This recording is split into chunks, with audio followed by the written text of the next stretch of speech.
So it's not only getting a house that's important for students, it's finding one that's in a decent condition. Councillor Patrick Murray is the Liberal Democrat spokesman for housing on Oxford City Council. Councillor Murray, I wouldn't want to do, but I can understand why the students stood outside in the cold to get a house. How variable are standards of accommodation in Oxford? They're really quite variable. I mean, there's a lot of private rented housing in Oxford, but there's also a lot of people who want to take it up as well, students, young professionals.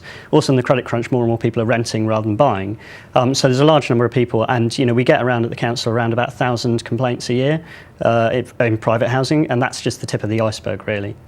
Because we don't expect students to live in the lap of luxury, but there must be some things where they go, that's not acceptable. Where should they draw the line? Well, basically, there are certain things, I'd say very important for people who are looking to rent a house now, going to the academic list now, they understand their rights. So the first thing I would say is go to the council's website, www.oxford.gov.uk, and on there's a guide to student housing, private sector housing. It's basic things you should get. Private housing should have gas certificate, electricity certificate, things like that. The deposit should go into a central bank account rather than to the letting agent.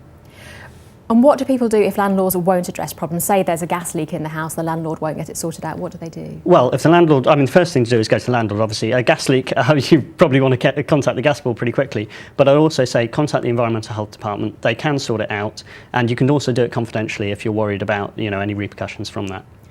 There are regulations for landlords, aren't there? It's to do with houses of 3 stories or more, or housing, is it 5 or more people? Yeah, there's a national scheme which is 3 stories and 5 or more people, and they have to have licences. What we tried to do, we put in a bid, first council in the country actually, back in April, to try and extend that to smaller houses, because a lot of the private rented housing in Oxford is a lot smaller than that. It's either 2 stories or 3 or 4 bed houses. We're also finding some of the worst landlords were actually evicting a tenant in order to bring themselves under the threshold. So we put in that bid. We're still waiting from the government to hear what will happen with that, but we're hopeful we'll get something out of that. Because it sounds like lots of landlords then can let off the hook. Yeah, there is a significant problem in Oxford. It's not to say, that all landlords are, hell-bent on exploiting people. There are good landlords out there. I rent myself privately. But there is a significant problem in Oxford. There's a large amount of people who want to rent and there's not enough houses to go around. So there are a few people who cut corners, unfortunately. Councillor Patrick Murray, thank you. Thank you.